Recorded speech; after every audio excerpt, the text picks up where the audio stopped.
దేవుడు తన కృపను మన ఉంచున్నాడని నమ్ముచున్నాం. అయితే గట్టిగా ఒకసారి దేవుని నామాన్ని మహిమపరచుకోవాల్సిందిగా కోరుచున్నాం. దేవునికి స్తోత్రం. గట్టిగా దేవునికి స్తోత్రం. అయితే ఈ సమయంలో దేవుని వాక్య భాగాన్ని ధ్యానించుకుందాం. లోకాసు వార్త 4వ అధ్యాయము 25వ వచనం. ఏలియా దినముల యందు 3 ఏండ్ల 6 నెలలు ఆకాశము మూయబడి దేశమంతటను గొప్ప కరువు సంభవించెను. ఇశ్రాయేలీలో అనేక మంది విధవరాండ్రుండినను. ఏలియా సీదోనులోని సారెపతు అను ఊరిలో ఉన్న ఒక విధవరాలి యొద్దకే గాని మరి ఎవరి యొద్దకును పంపబడలేదు. చాలండి. చదవబడిన వాక్య భాగం కోసం చిన్న ప్రార్థన చేసుకొని దేవుని వాక్య భాగంలో ప్రార్థన చేసుకున్నాం. స్తోత్రం ప్రభా, నీకు వందనాలు చెల్లించుకుంటాం నాయన. ఇంతవరకు నీ కృపలో కాచి మమ్మల్ని తండ్రిస్తాయా నీ కృప ద్వారా నడిపించిన విధానమును బట్టి నీకు వందనాలు చెల్లించుకుంటున్నాం. ఈ రాత్రికాల సమయంలో నాయన నీ వాక్యాన్ని ధ్యానించుచుండగా నీ పిల్లలకు మీరు ఎలాగో చెప్పుచున్నారో, మీరు ఎలాగో వడ్డించాలనుకుంటున్నారో అట్లాగ తండ్రి మీ ఆత్మ ద్వారా నాలో ఉండి మీరే మాట్లాడమని అడుగుచు, ఇంతవరకు మీరే మహిమ పొందినారని నమ్ముచు, మాకు కాదు కానీ యెహోవా నీ సన్నిధికి ఎల్లప్పుడూ మహిమ ఘనత ప్రభావాలు అప్పగించుకుంటూ యేసు నామం ద్వారా మీ పాద సన్నిధికి ఈ ప్రార్థన అర్పించుకుంటున్నాము తండ్రి. ఆమేన్. చదవబడిన వాక్యం ఒకసారి చదివినట్లయితే, ఏలియా దినముల యందు 3 ఏండ్ల 6 నెలలు ఆకాశము మూయబడ దేశమందంతటను గొప్ప కరువు సంభవించినప్పుడు ఇశ్రాయేలీలో అనేక మంది విధవరాండ్రుండినను. ఏలియా సీదోనులోని సారెపతు అను ఊరిలో ఉన్న ఒక విధవరాలి యొద్దకే గాని మరి ఎవరి యొద్దకును పంపబడలేదు. దేవునికి స్తోత్రం. ఇక్కడ చదవబడిన వాక్య భాగం మనం చూసినట్లయితే ఏలియా దినముల యందు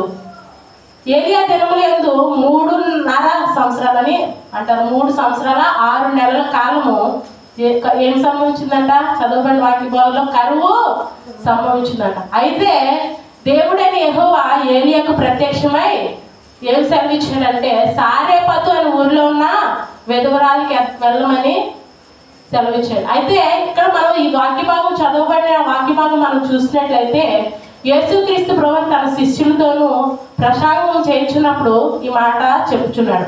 అయితే ఇశ్రాయేలు దేశంలో విధవరాలు చాలా మంది ఉన్నారు. ఇశ్రాయేలు దేశంలో భర్త లేని వారు చాలా మంది ఉన్నారు. అయినను దేవుడు సారెపతులో సీదోను ప్రాంతానికి చెందిన సారెపతు విధవరాలు ఎందుకే ఏలియాను దేవుడు ఎందుకు పంపించాడని ఒక ప్రశ్న వేస్తున్నాడు.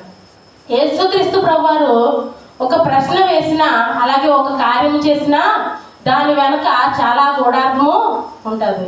అయితే ఇక్కడ అసలు ఏలియా అక్కడికి మాత్రమే ఎందుకు పంపబడ్డాడు? చాలా మంది విధవరాలు ఉన్నారు ఇశ్రాయేల్ దేశంలో.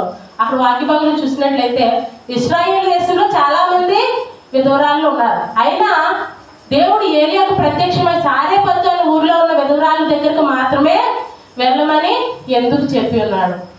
ఇక్కడ 2 వ్యక్తుల గురించి మనము చూస్తున్నాం. మొదటిగా ఏలియా దైవజనుడు, దేవుని యందు భయభక్తులు కలిగిన దైవజనుడు, అలాగే రోషము కలిగిన దైవజనుడు. రెండవదిగా సారెపతు విధవరాలు. ఇశ్రాయేలీయుల దేశంలో ఉన్న విధవరాల కంటే సారెపతు విధవరాలు గొప్పదిగా ఎంచబడుచుంది.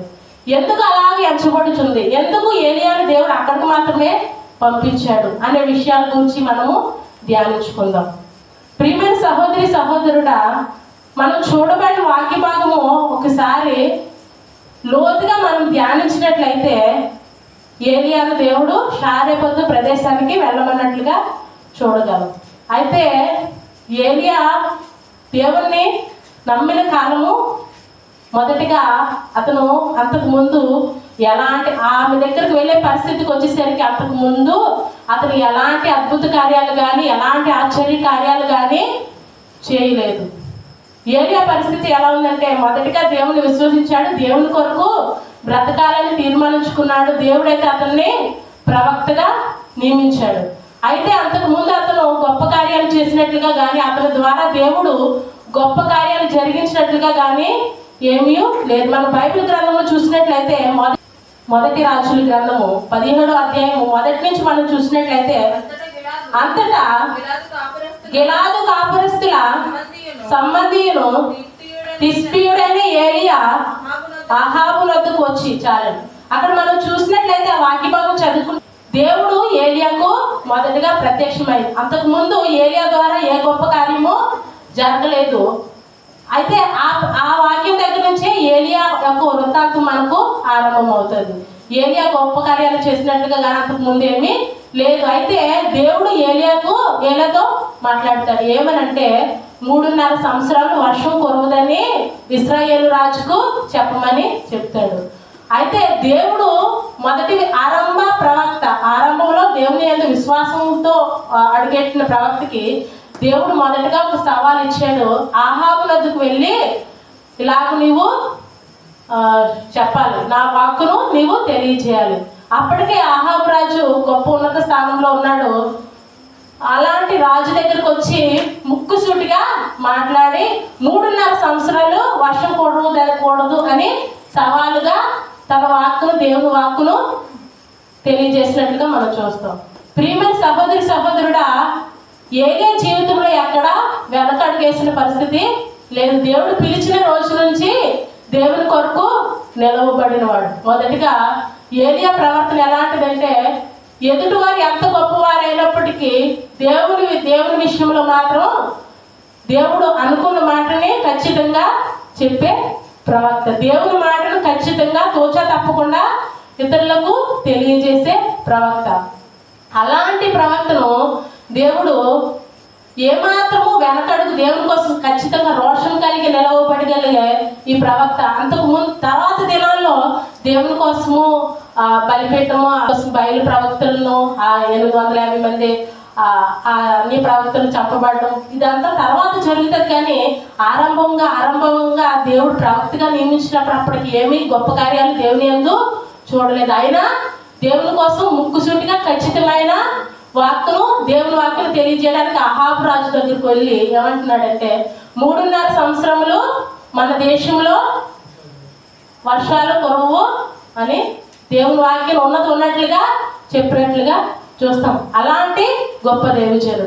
అయితే దేవుడు ఈ సీదోనులో ఉన్న సారెపతు విధవరాలి ఇంటికి ఎందుకు ఏలియాను వెళ్ళమన్నాడు అని చూసినట్లయితే, అందుకే వాక్య భాగంలో ప్రశ్నార్థకంగా ఒక మాట ఉంది. ఇశ్రాయేలు దేశంలో చాలా మంది విధవరాలు ఉన్నారు. వాళ్ళ దగ్గరికి వెళ్ళి దేవుడు ఏలియాను పోషించవచ్చు, కానీ సారెపతులో ఉన్న విధవరాలి ఇంటికి ఎందుకు వెళ్ళమన్నాడు అని అన్నప్పుడు దేవుణ్ణి ప్రశ్నించకుండా దేవుడు చెప్పిన మాట ప్రకారమే అలాగ వెళ్ళినట్లుగా చూస్తాం. మొదటిగా అతను ఎలాంటి వాడంటే, దేవుని కోసము ఖచ్చితమైన వాక్కును తెలియజేసేవాడు. దేవుని కోసం ఎలాంటి పరిస్థితులు ఎదురువారు ఎంత గొప్పవారైనా దేవుని మాటను ఖచ్చితంగా తెలియజేసే వ్యక్తి. రెండవదిగా దేవుడు చెప్పిన మాటను తోచా తప్పకుండా పాటించేవాడు. మొదటిగా ఏలియా ఎలాంటి వాడంటే, దేవుని మాటను ఖచ్చితంగా చెప్పేవాడు, భయపడేవాడు. ఇతరులకు చూసి వాళ్ళు ఉన్న స్థానంలో చూసి ఏమాత్రము భయపడకుండా దేవుని మాటను ఉన్నట్లుగా ఖచ్చితంగా చెప్పేవాడు. రెండవదిగా ఎలాంటి వాడంటే, దేవుడు ఎక్కడికి వెళ్ళమంటే అక్కడికి వెళ్ళేవాడు. అక్కడికి వెళితే ప్రమాదం జరుగుతుందని సంగతి అతనికి తెలుసు. అయినప్పటికీ దేవుని వాక్యాన్ని మాత్రమే నమ్మినవాడు. అక్కడ మనం చూసినట్లయితే 8వ వచనం ఒకసారి చదవండి. 17వ అధ్యాయము. అంతటా యెహోవా వాక్కు అతనికి ప్రత్యక్షమై ఇలాగూ సెలవిచ్చెను, నీవు సీదోను పట్టణ సంబంధమైన సారెపతు ఊరికి పోయి అచ్చట ఉండవు. చాలండి. మొదటిగా ఏలియా అలాంటి వాడు, ఖచ్చితమైన దేవుని వాక్కును కలిగిన వాడు. రెండవదిగా దేవుడు ఎక్కడికి వెళ్ళమంటే అక్కడికి వెళ్ళేవాడు. అయితే నీవు సీదోను పట్టణ సంబంధమైన సారెపతు ఊరికి వెళ్ళు అని దేవుడు చెప్పినప్పుడు అతను ఏమాత్రము నిస్సందేహించకుండా దేవుడు చెప్పిన మాటకు లోబడి వెళ్ళాడు. అక్కడ చదవబడిన వాక్యభావం చూస్తే చాలా సింపుల్గా దేవుడు చెప్పాడు వెళ్ళాడు అన్నట్లుగా ఉంటుంది. అయితే సీదోను పట్టణం గురించి మనం చూసినట్లయితే చాలా భయంకరమైన పట్టణం. వాళ్ళు ఎలాంటి వారంటే ఒకసారి యోవేలు గ్రంథం చూసినట్లయితే 3వ అధ్యాయం 4వ వచనం చదవండి.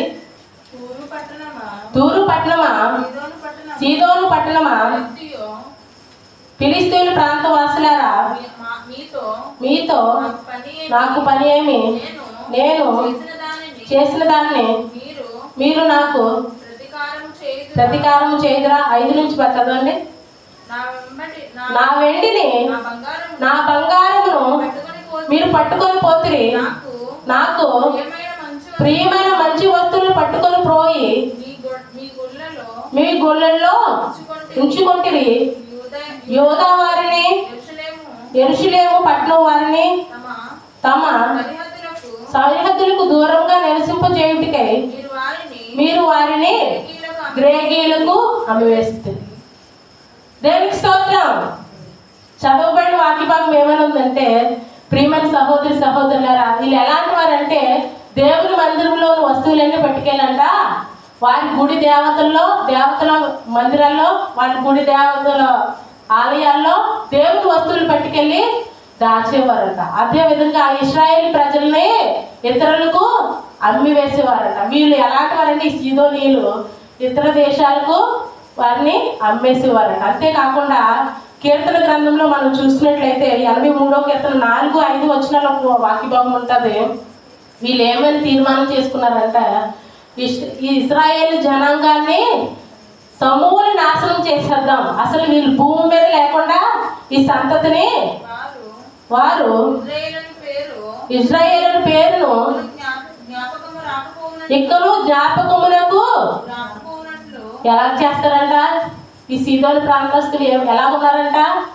ఇశ్రాయేలు పేరునంట జ్ఞాపకంలోకి రానికుండా చంపేయాలని తీర్మానం తీసుకున్న జనాంగం. ఇప్పుడు దేవుడు ఏలియా ప్రవక్తని ఎవరి దగ్గర పంపించాడు?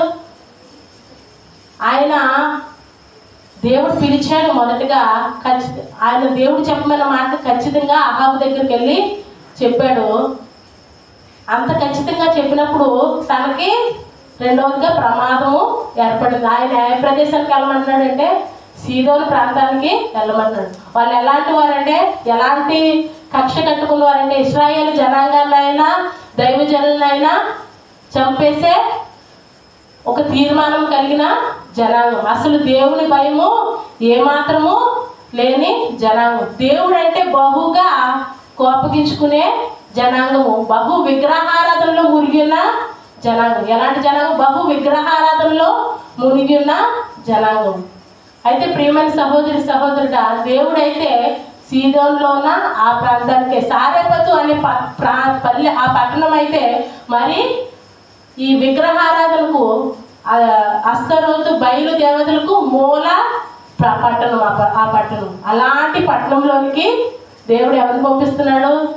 దైవజనుడిని పంపిస్తున్నాడు. అది కూడా ఏలియా మొదటి ఆరంభ విశ్వాసంలో. తర్వాత దేవుడు ఏలియాతో గొప్ప గొప్ప కార్యాలు చేసుకొని బయలు ప్రవక్తలను అస్తరోతు ప్రవక్తలను చంపించినట్లుగా దేవుడు గొప్ప వెలుగు చూసినట్టు చూడ. కానీ దేవునిలోకి మొదటిగా దేవుడు ప్రవక్తగా పిలుచుకున్న వెంటనే ఆయనతో ఏం చేస్తున్నాడంటే సీదోను ప్రాంతానికి వెళ్ళు అని చెప్పినప్పుడు దేవుడు చెప్పిన మాటకు లోబడ్డాడు. మొదటిగా దేవుడు చెప్పిన మాటను ఖచ్చితంగా తెలియజేశాడు. రెండవదిగా దేవుడు చెప్పిన మాటకు లోబడ్డాడు. ప్రియమైన సహోదరుల, అతనిలో విన్న విశ్వాసం ఏంటంటే దేవుడు నా శత్రువులు ఎదుట నాకు భోజనము సిద్ధపరుస్తాడు. ఈ వాక్యం ఎక్కడ ఉందో తెలుసా? సండే స్కూల్ పిల్లలు ప్రతిదినం చదువుతూనే ఉంటారు. ఏ వాక్యం? నా శత్రువులు ఎదుట నీవు నాకు భోజనం సిద్ధపరచుదువు, నూనెతో నా తల అంటి ఉన్నావు, నా గిన్నె నిండి. ఎక్కడుంది? కీర్తనలు 23:5 వచ్చును. అయితే ఏలియా విశ్వాసం ఏంటంటే దేవుడు నా శత్రువులు ఎదుట నాకు భోజనం సిద్ధపరచడానికి సిద్ధంగా ఉన్నాడు, నేనైతే ఆయన చెప్పిన మాట ప్రకారము వెళతాను అనే తీర్మానంలో ఉన్నాడు. ప్రియమైన సహోదరుడు, అలాంటి జనాంగం మధ్య మనమైతే ప్రస్తుత దినాల్లో దేవుని సువార్త చేస్తే చంపేస్తాం, ఇంకా రకరకాల దేవుని పనులకి ఆటంకాలు. ఒక దినంలో మేము స్త్రీలందరంగా ఒక గుమ్మలూరు ప్రాంతానికి సువార్తకి వెళ్తే ఒక వ్యక్తి వచ్చాడు. మీరు సువార్త చేయడానికి వీల్లేదని ఒక బ్రాహ్మణ వ్యక్తి వచ్చాడు. ప్రియమైన దేవుని పిల్లలారా, అతను వచ్చి చాలా హంగామా చేశారు. మేమైతే సైలెంట్ కోసం కానీ చాలా హంగామా చేసి చాలా గొడవ రేపాడు. అయితే మేము ఒకటే చెప్పాము, మాకు ప్రభుత్వ పరంగా ఆర్టికల్ 26 ప్రకారంగా మా మతాన్ని మేము చెప్పుకునే అవకాశము మాకుంది.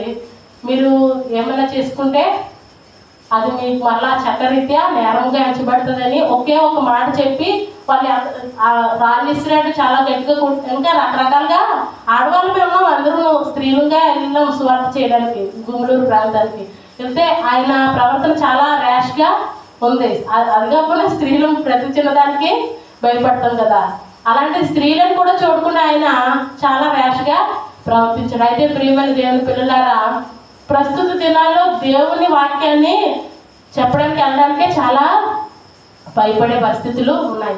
ఏలియా అయితే అలాంటి పట్టణం, ప్రాణాలు తీసేసే పట్టణం అయినప్పటికీ ఏమాత్రమును అతను వెనకడుగు వేయలేదు. దేవుని పని కోసము ముందడుగు వేసిన వాడిగా చూడగలం. మనం అనుకుంటాం ఆయన గొప్ప ప్రవక్త కదా, అందుకే అలాగ నిలబడ్డాడు అని అనుకుంటాం. ప్రియమైన దేవుని పిల్లలారా, ఆయన గొప్ప ప్రవక్తగా ఉన్నప్పుడు కాదు కానీ ఆరంభంలోనే దేవుని యందు విశ్వాసాన్ని చూపించాడు. తర్వాత దినాల్లో దేవుడి కోసము ఎదురు తిరిగిన ప్రవక్తగా దేవుడు నిలబడ్డాడు. కానీ ఆరంభ విశ్వాసంలోనే దేవుని కొరకు నిలబడ్డాడు. అలాగ నిలబడ్డాడు కాబట్టే అతన్ని దేవుడు బహుగా దీవించి దేవుని కోసము నిలవబడే వ్యక్తిగా, చనిపోయిన వ్యక్తిని బ్రతికించే వాడిగా రకరకాలుగా దేవుడు దీవించాడు. ప్రియమైన సహోదరి సహోదరుడా, నీ జీవితంలో కూడా దేవుని వాక్యము ప్రత్యక్షమై ఉంటుంది. దేవునికి గల మరో పేరేంటో తెలుసా? దేవుని వాక్యం అనే నామము ఆయనకు పట్టబడి ఉంది. అయితే దేవుని వాక్యము నీ జీవితంలో మాట్లాడుతూ ఉంటుంది ప్రతిదినము. నేను చెప్పిన మాట ప్రకారమే చేయు అని. అలాగూ చేయకుండా దేవుని ఉపదేశం మనం ఏమాత్రం నిరాకరించామనుకో దేవుని కోపాన్ని మనం దీవింపబడట్లేదు, ఆశీర్వదింపబడట్లేదు అని అనుకుంటాం. కానీ వాక్య ప్రకారం నడుచుకోకుండా మనకు నచ్చినట్లుగా మనం నడుచుకొని దేవా మేము ఈ మార్గంలోనే వెళ్ళాలి, నీవు అలాగ దీవించంటే దేవుడు దీవించుడు. అందుకే తన కుమారుడు చేపను అడిగితే పామునిచ్చిన, మనం అంటే చేప అడిగితే దేవుడు చేపనే ఇస్తాడు. కానీ మనం ఏది అడగకుండా దేవా నీ చిత్త ప్రకారము నన్ను నడిపించు, నా జీవితంలో మేలు చేయని దేవుని ఆలోచనకు అప్పచెప్తే దేవుడు ఇంకా బహుగా దీవిస్తాడు. సపోజ్కి నేను ప్రభువా ఒక టీచర్ కావాలి అని అనుకున్నాను అనుకో, దేవుని ఎదుటి దేవా నేను ఎలాగైనా టీచర్ అవ్వాలి అని అనుకున్నాను అనుకో, అదేంటి నా ఆలోచన దేవునికి చెప్పడం, అంతేనా? దేవుని ఆలోచన వేరుగా ఉంది కదా. నేను దేవుని సేవ చేయాలనేది దేవుని ఆలోచన, నేను టీచర్ అవ్వాలనేది నా ఆలోచన. ఎలాగైనా టీచర్ని చేయి ప్రభువా అని నేను దేవుని ఎదుటి ప్రార్థన చేశాననుకో, దేవుడు చేస్తాడు, మళ్ళీ ఆయన సేవలోనికి తిరిగి తీసుకొని వస్తాడు. ఎందుకంటే యోనా దేవుడు వెళ్ళమని చోటుకి వెళ్ళకుండా ఎక్కడికి వెళ్తున్నాడు? తర్షీషు ప్రాంతానికి వెళ్తున్నాడు. వాళ్ళు ఏమైనా చేస్తారేమో, ఆ నిలువ పట్టణస్తులు నన్ను చంపేస్తారేమో అని భయపడి, అయితే దేవుడు ఆలోచన ఎలాగుంది? తర్షీషుకే నిలువే పట్టణానికే వెళ్ళాలి. తర్షీషు వాడెక్కినను చివరికి ఎక్కడికి వెళ్ళాడు? నిలువే పట్టణానికే వెళ్ళాడు. అయితే ప్రియమైన దేవుని పిల్లలారా, ఏలియా ఎలాంటి వాడంటే దేవుని మాటను ఖచ్చితంగా తెలియజేసేవాడు. రెండవదిగా దేవుడు వెళ్ళమనే చోటు ప్రమాదకరమైనను ఆయన ఎలాగ విశ్వసించాడంటే, దేవుడు నా శత్రువులు ఇంత నాకు భోజనము సిద్ధపరుస్తాడు. ఇంకా మనం చూసినట్లయితే మనం చదవబడిన 17వ అధ్యాయంలోనే మొదటి రాజుల గ్రంథం 17వ అధ్యాయంలోనే ఒకసారి చూడండి. 16వ వచనం ఇంటెన్స్ ఉంటుంది. ఒకసారి 16వ అధ్యాయము 31వ వచనం చివరి నుంచి చదవండి. 31వ వచనం, నేబాతు కుమారుడైన 30 నుంచి చదవండి.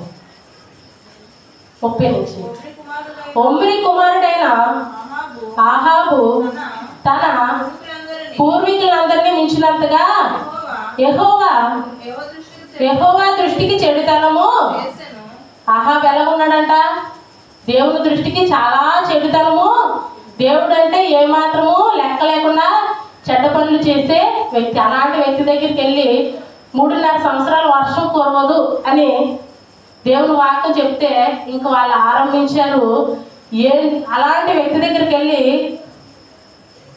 చెప్పినప్పుడు వాళ్ళు ఏం చేస్తారంటే ఇతన్ని ఎలాగైనా చంపించాలి అనే ప్రయత్నాలు చాలా రీతులుగా చేశారు. అదేవిధంగా 31వ వచనము చూసినట్లయితే 31వ వచనం చివరి వచనం, అతడు సీదోనీలకు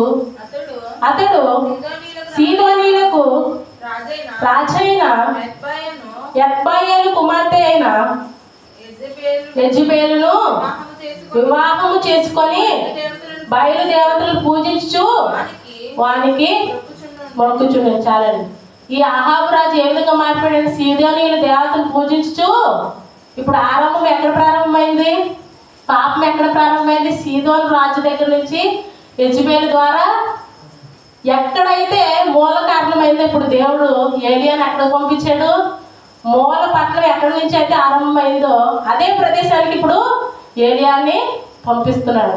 ఏ ప్రాంతం నుంచి అయితే ఈ విగ్రహారాధన, ఈ దేవతను పూజించి ఏ ప్రాంతం నుంచి అయితే ఆ విగ్రహారాధన ఆరంభమైందో ఆ మూల ప్రాంతానికి ఏలియాను పంపించి అక్కడ ఏం చేస్తున్నాడంటే ఏలియాను పోషిస్తున్నాడు. మరియు ఒక విగ్రహారాధికురాలు ఆమె, ఇశ్రాయేల్ దేశంలో చాలా మంది విధవరాలు ఉన్న ఒక విగ్రహారాధికురాలు ద్వారా దేవుడు పోషిస్తున్నాడు. ఆమెకు దేవుని మహిమను చూపించి ఏలియాను పోషిస్తున్నాడు. ప్రియమైన సహోదరి సహోదరుడా, మనకు ఎదురయ్యే పరిస్థితులు ఎలాంటి పరిస్థితులైనా మనం అనుకుంటాము, ప్రియమైన సహోదరి సహోదరుడా, దేవుడు ఒకరికి దీర్ఘాయుష్ ఇచ్చాడంటే వారి ద్వారా గొప్ప కార్యాలు జరిగించాలని ఆశపడుచున్నట్లు లెక్క. మనకు కొన్నిసార్లు ఆటంకాలు కలుగుతాయి. మనకు ఎదురయ్యే పరిస్థితులను బట్టి మనము దేవుణ్ణి ఏంటి దేవుడు మా జీవితంలో ఇలాగు అని అనుకుంటాం. కానీ దేవుడైతే మనల్ని చేయి విడువడు. అందుకే దావీదు భక్తుడు కేవలం తన జీవితం గురించే రాయలేదు, కానీ గాఢాంధకారపు లోయలో నేను సంచరించినను ఏ అపాయములకు భయపడను, నీవు నాకు తోడే ఉన్నావు. అంటే కేవలం ఆయనకు ఒక్కరి గురించే ఆ వాక్యభావం, ఆయన ఉన్న పరిస్థితిలో ఆ వాక్యభావం అతనికే కాదు, కానీ ఇప్పుడు ఏలియా జీవితం తర్వాత తరంలోకి వచ్చిన ఏలియా జీవితంలో అహాబు దావీదు వంశానికి చెందిన వ్యక్తే పాపంలోకి పడిపోయాడు. అయితే ఇక్కడికి వచ్చేసరికి ఏలియాకు కూడా నా శత్రువులు ఏలియా అక్కడ పోయి పోషింపబడ్డాడు.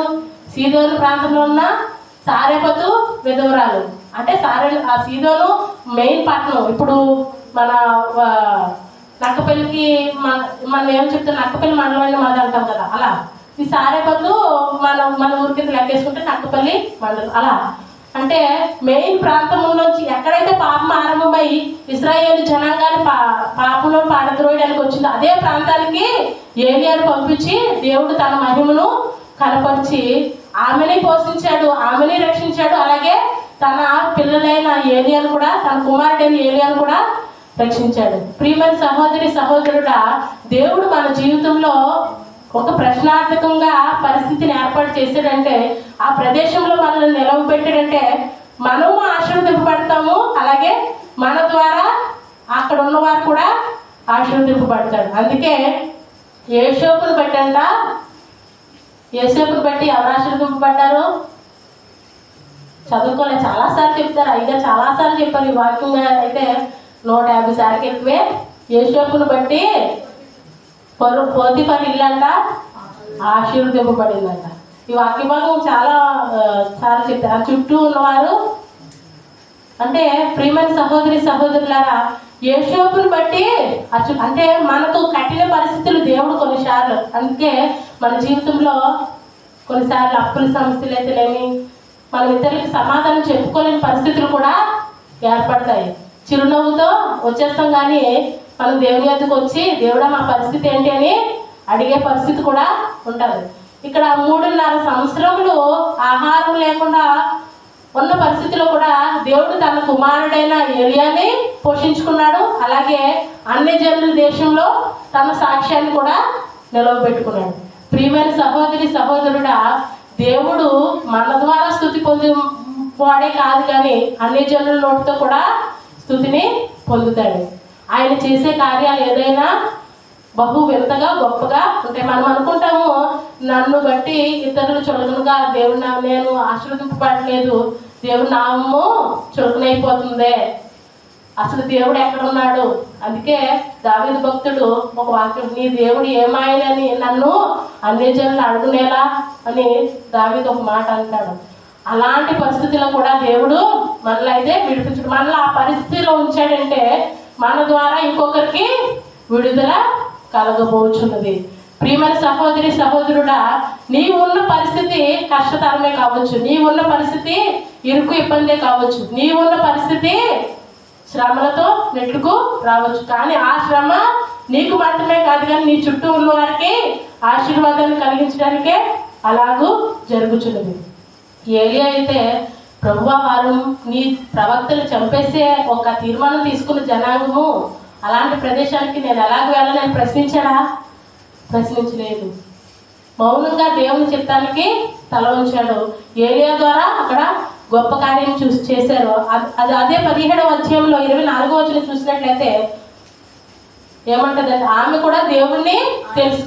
ఆ స్త్రీ ఏలియాతో, నీవు దైవజనుడివై ఉన్నావనియు నీవు పలుకుచున్న యెహోవా మాట నిజమని ఇందుచేత నేను ఎరుగుదును.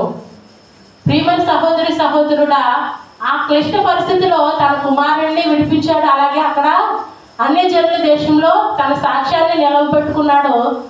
4వదిగా ఆమెను రక్షించే సేవకునిగా నిలవబెట్టాడు. ప్రియమైన సహోదరి సహోదరుడా, మొదటగా ఏలియా ఎలాగ నడుచుకున్నాడంటే, అహాబు ఎలాంటి దుర్మార్గుడైనా అతని ఎదుట ఖచ్చితమైన దేవుని వాక్కును తెలియజేసే ప్రవక్తగా నిలవబడ్డాడు. ఖచ్చితమైన మాట. ప్రియమైన సహోదరి, మనుషులు ఎదుట అందుకే ఒక వాక్యం ఉంటుంది, మనుషులు ఎదుట నేను మెప్పు కోరాలని అనుకోవట్లేదు. ఎందుకంటే మనుషులు ఈ దినమున ఒకలాగు నడుచుకుంటారు, రేపటి దినాన మరి ఒకలాగు నడుచుకుంటారు. కానీ మన దేవుడు సదాకాలము నిలుచు దేవుడు, నిన్న నేడు నిరంతరము ఏకరీతిగా ఉన్న దేవుడు. ఆయన ఎదుట ఖచ్చితంగానే ఉండాలి. అలాగున్న దైవజనుడు ఏలియా. రెండవదిగా దేవుడు ఎక్కడికి వెళ్ళమంటే అది కష్టమైన ఆపదైన మారు మాట ఆడకుండా వెళ్ళిన దైవజనుడు. నీవు కూడా అలాగున్నావా? నీ పరిస్థితిలో దేటి ప్రభు నాకు ఇన్ని కష్టాలు సుడుగుండవులు వేసిస్తావని ప్రశ్నించుట కాదు, కానీ దేవా ఈ శ్రమ నాకు పెట్టావంటే నా ద్వారా ఎవరికో నీవు మేలు చేయదలిచి ఉన్నావు, ఆ మేలును త్వరగా జరిగించు ప్రభు అని ప్రార్థన చేయాలి. అంతేకాని దేవుడు ఏలియా మొదట వెళ్ళకుండా దేవుణ్ణి ప్రశ్నించలేదు, కానీ వెళ్ళాడు. వెళ్ళిన తర్వాత అక్కడ ప్రార్థన చేశాడు, కార్యము జరిగింది. ప్రియమైన సహోదరి సహోదరుడు, మన పరిస్థితుల్లో కూడా అలాగే ఉంటుంది. అప్పుడు మనం ఏం చేయాలంటే, దేవా మమ్మల్ని ఈ పరిస్థితిలో ఉంచావంటే మా ద్వారా నీవేదో గొప్ప కార్యము చేయబడుచున్నావు. అందుకే దేవుని వాక్యము, మీరు అన్ని జనులకు వేడుకగా నియమించి తిని. వేడుకంటే ఏంటి? పండగ. మనం ఎలాంటి వారు అంట? అన్ని జనులకు మీరు లోకములకు వెలుగై ఉన్నారు. మనలోను వెలుగు మనకు మాత్రమే కాదు, కానీ ఇతరులకు పంచే రీతిలో ఉంటుంది. మనలోను సంతోషం. వేడుకంటే సంతోషమేనా? ఆనందమేనా? సంతోషం మనకు కాదే, కానీ మనల్ని చూసి ఇతరులు ఆనందించే రీతిలో ఉంటుంది. అందుకే దేవుడు మనకు అలాంటి పరిస్థితులను ఏర్పాటు చేస్తాడు. అలాగే ఏర్పాటు చేసిన ఇక్కడ ఏలి అయితే ఆయన ఏంటంటే ఆయన గొప్ప ప్రవక్త, ఆయనతో మాకున్న పరిస్థితులు పోలిస్తారా అని. అందుకే ఏలియా కూడా మన వంటి స్వభావం గల మనుష్యుడే. ప్రియమైన సహోదరి సహోదరుడా, ఆయన గొప్ప ప్రవక్త, మన వంటి స్వభావం కలిగిన మనిషి అయినప్పటికీ మనకున్న పరిస్థితులు అలాగే దేవుడు పెట్టాడంటే మన ద్వారా గొప్ప విడుదల. మన జీవితానికే కాదు, కానీ మన బంధువులకైతేనేమి, మన జీవితాన్ని బట్టి, మన కుటుంబ ఆశీర్వాదాన్ని బట్టి మన బంధువులు రక్షణలోకి రావటానికి అలాగూ పెట్టి ఉన్నాడేమో. అక్కడ వారు చంపేసే వారి పరిస్థితిలో కూడా ఎదురు మాట ఆడకుండా ఎప్పుడైతే ఏలియా వెళ్ళాడో అక్కడ ఆయన రక్షింపబడ్డాడు. అలాగే ఆ సీదోన్లో ఉన్న ఆ సారేపతు విధురాలు కూడా రక్షింపబడింది. పైగా ఆమె ఏమని తీర్మానం తీసుకుంది? నీ దేవుడైన యెహోవాయే దేవుడు, ఆయన మాట తప్పని వాడని ఇందును బట్టి నేను నమ్ముచున్నాను. అంటే ఇప్పుడు ఆమె దేవుడు ఎవరు? యెహోవాయే ఆమె దేవుడైపోయాడు. ఇంతవరకు ఆమె విగ్రహారాధన చేసింది. ఆ పై వచనాలు చూసినట్లయితే ఆమె పాపను ఒప్పుకున్నట్లుగా కూడా ఉంటుంది. అయితే ప్రియమైన సహోదరి సహోదరుడా, మనకున్న కష్ట పరిస్థితులు దేవుడు అలాగే ఎందుకు పెడతాడంటే మన ద్వారా మన తోటి కుటుంబాలు, మన ఇరుగు పొరుగు కుటుంబాలు రక్షింపబడాలని. మనమైతే నిరాశ చెందకూడదు. కానీ దేవుడు మనల్ని ఎలాంటి శత్రువు లాంటి పరిస్థితులు ఏర్పడిన అలాంటి శ్రమంలో నుండి మనల్ని విడిపిస్తాడని నమ్మిక ఉంచాలి. ఒకసారి చదివినట్లయితే సామెతల గ్రంథం 3వ అధ్యాయం ఒకసారి తీయండి. 26వ వచనం చూడండి. 3వ అధ్యాయం 26వ వచనం.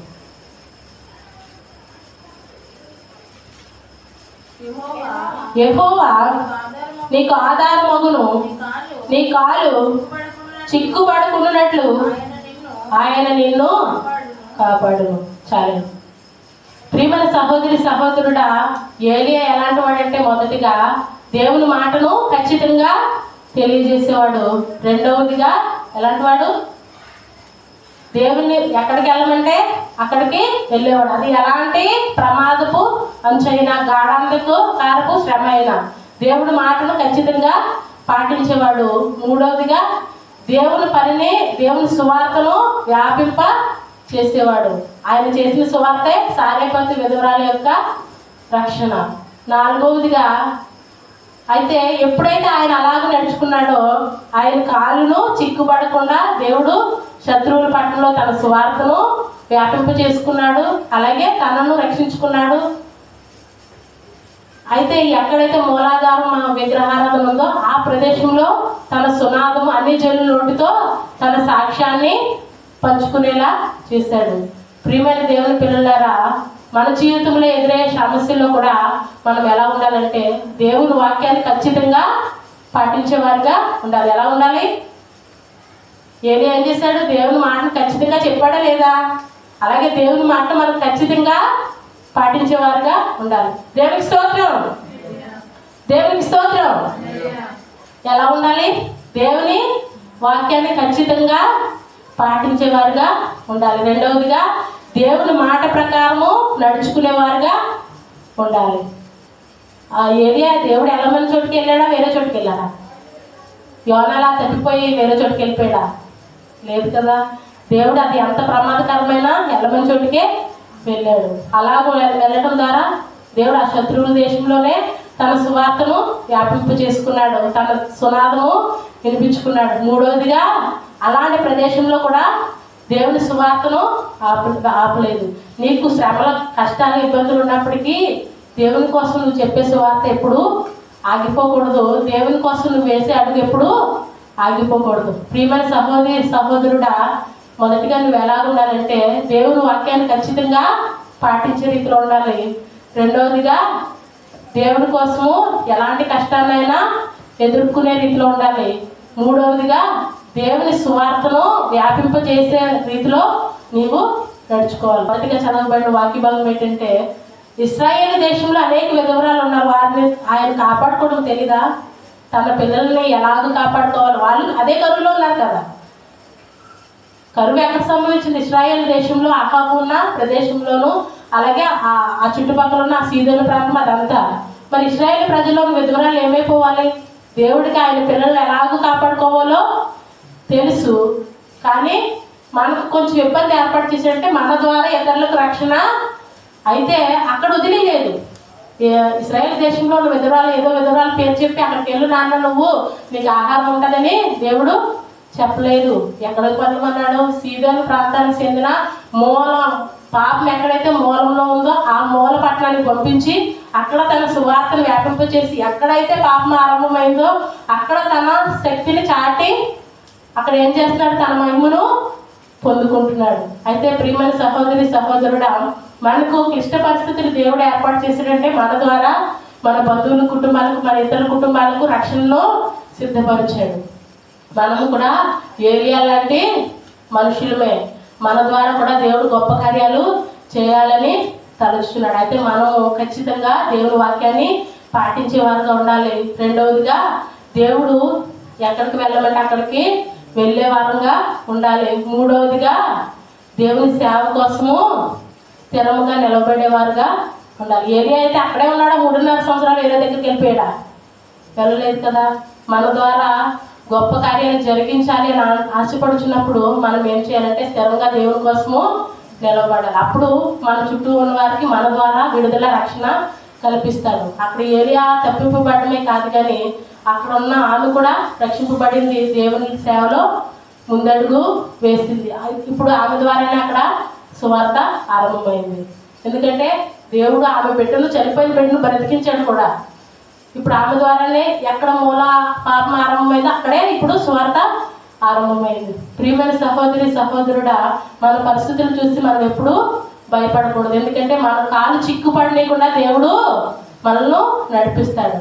మనం అనుకుంటాము రేపటి దినాన సపోజ్కి ఒక అప్పులోడు వచ్చి మనల్ని ఇబ్బంది పెట్టాడు అనుకోవచ్చు, రేపు అలాగాని అనుకొని మనం సత్మతం అయిపోతాం. అలా కాకుండా దేవుని సన్నిధిలో ప్రార్థన చేస్తాం, ఆ ఉదయాన్ని ఎవరి ద్వారానో దేవుడు విడిపిస్తాడు. అలాంటి పరిస్థితులు దేవుడు మన జీవితంలో చాలా చేసి ఉన్నాడు. చెప్పడానికి సమయం లేదు కాబట్టి ప్రియమైన దేవుని పిల్లారా, మనము దేవుని మీద సంపూర్ణంగా ఆధారపడి ఉన్నామంటే దేవుని వాక్యాన్ని ఖచ్చితంగా పాటించి దేవుడు చెప్పిన మార్గమందు నడుచుకుంటూ దేవుని సేవ కోసం ఎప్పుడైతే ప్రయాసపడతామో మనల్ని విడిపించి దేవుడు మన ద్వారా ఇతరులకు రక్షణ కలిగిస్తాడు. నామానికి మహిమ కలుగును గాక.